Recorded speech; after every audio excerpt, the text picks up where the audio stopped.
Good morning, everyone. It is Friday again. This one's special, and it was going to be different, and unfortunately, it just didn't work out. But we have been doing these for a full year now.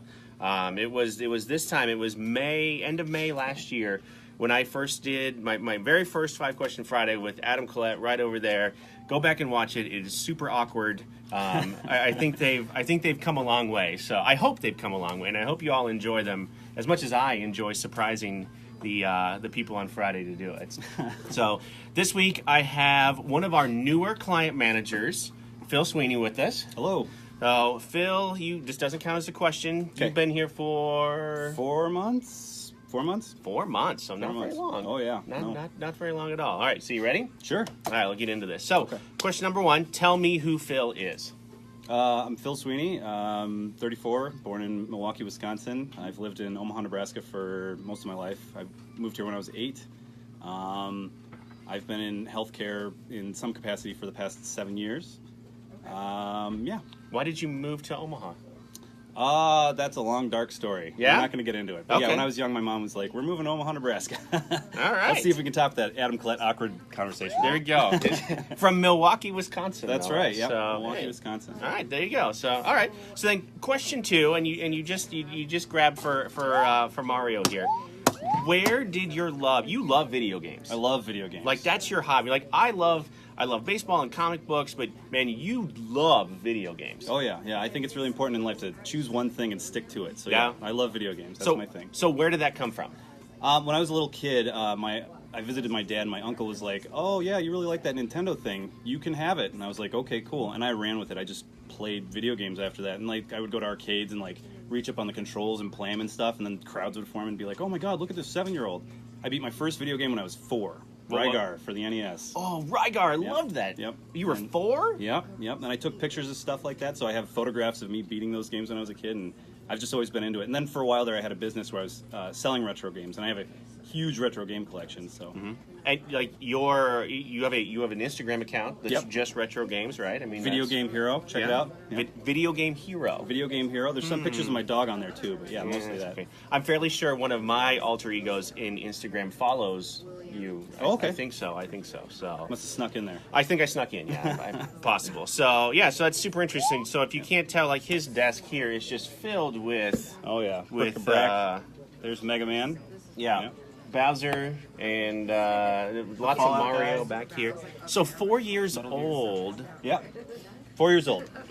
This is embarrassing. I never beat Rygar. Well, the thing about Rygar, man, you guys really want me to nerd out here. The thing about Rygar is that you can keep trying indefinitely. So you'll start playing, you'll get to a certain point. If you die, it just restarts, and then you have all the stuff you had before, and you just have to go from there. So it's really like a matter of just being willing to keep going and going and going. And when you're like 4, I guess you really don't have a lot else to. What else do you have going on? Do so, yeah. Right. Awesome. Okay. So question 3. If you have a Facebook account, I don't see it. I do not have a Facebook. So you and Stock are don't have Facebook accounts at all, which Correct. is super weird. But okay, I get it. But I went to your bio on the Atlas page. Yeah. And all of your bucket list stuff is travel. Yeah. Well, I mean, I think that travel's important. I think it's important to experience the world outside of your bubble. I think that like personal edification comes from visiting other places and seeing different things. So I think that people can become entrenched in the rut that they exist in, and it's very important to see what everything else is about. You know, anytime I've gone anywhere, I think I've had positive experiences that have shown me that my personal perspective isn't necessarily the only perspective. So. That was by far the deepest answer we've ever had. In a full year of doing that was the deepest answer we've ever had. I'm glad to be there. That's a good answer. That was a great answer. Holy cow. So I just figured I hadn't traveled before, and so I thought I would travel or something like that. So, but no, it sounds like you've done a lot of traveling then. I wouldn't say a lot of travel, but I think that the travel that I have done has been important. You know, I've been to Mexico, I did mission trips down there, and I went to Canada, and I've been to California, and I've been to the East Coast and all over in the United States. I'd like to get to see like Europe, Asia, places outside of the United States, but I think that the great thing about the continental United States is that every sort of geographic location that you'd want to see is probably here in some capacity or another. Yeah, true. So I think it's a great opportunity for our nurses that we work with to see whatever it is that they want to see while still working and executing their professional life. So I just thought of another question, and this doesn't count as question 4. Okay. But do you own the Power Glove? I used to have a Power Glove, but it requires a lot of like attachments and stuff that I could never find. And the big thing about my game collecting is that I never buy anything like I never go to eBay and just go like, oh, $70, boom, I'll buy that. Everything that I have in my collection, which is like 1,700 pieces, has been things that I've bought like from people at Craigslist, or I found in a thrift store, or I used to put out business cards and people would call me up and then I'd go to their house and buy whatever they had. So I would love to have a Power Glove. It's like an iconic piece of Nintendo paraphernalia, kind of like Rob the Robot, which I also don't have. Right, the little guy. But until I find it in the wild, I don't have it. You don't have it. Interesting. All right, that didn't count as a question. So then question 4, if you weren't doing this, so you've been in healthcare in some capacity for 7 years now. If you weren't doing this, like, what do you think you would be doing?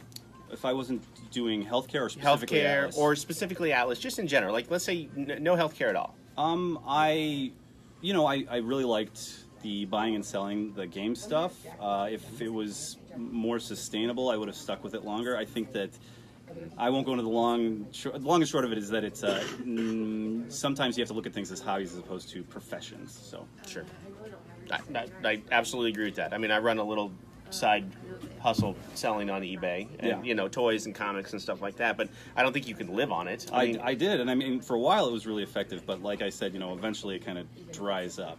Sure. So yeah. All right. So then, question 5: if you could go back to travel again, if you could go anywhere in the world, where would you go? I think rural China would be pretty interesting, or maybe like something like on the other end, Tokyo would be really cool. I think that there's a lot of historic locations in Europe that I'd like to see. Warsaw, London, places like that. Paris. I mean, pretty typical responses. I think those places would be kind of interesting to check out. Rural China, though, that's an interesting answer. Yeah, I mean, I think that like geographically it's pretty interesting. There's a lot of stuff that seems strange, and it's a radically different culture. So I think that'd be kind of cool, while still being relatively safe. I think so. I wouldn't want to like go anywhere that wasn't safe. So yeah. Oh, awesome. Okay. Well, Phil, thank you so much. Yeah, Rich. Super easy, right? I mean, that's not bad. Fun. So, no, I enjoyed it. Phil, client manager here. Give me an idea of like one of your best hospitals that you work with right now. Like, and I realize you've only been here for 4 months, right? So you're really just getting started. Sure. The Emory system in Georgia has probably been the best one for me to work with. They seem to have consistent jobs, and the people that I send there seem to like it. So, yeah, I like that. Georgia, there we go. During the summer, I heard it's nice and cool there in Georgia in the summer. I hope so. I don't know. No, I don't know. So, anyway, you can find Phil you can find his bio on our website. You can't find him on Facebook, but who knows? Maybe if you are into retro video games at all, check out his Instagram. Yeah. It is Video Game Hero. Yeah. Video Game Hero. It is. It's a lot of fun. So. Next week we are off. Next week is moving week for us, so we are off. The week after that will be our very first one in the new office. I got the confirmation yesterday that before 4th of July, I will have Steve Ryan right here, not right here, but doing 5 Question Friday before 4th of July. So watch for that in the new office. So we'll see you guys next week. Bye. Nice seeing you. The week after next week.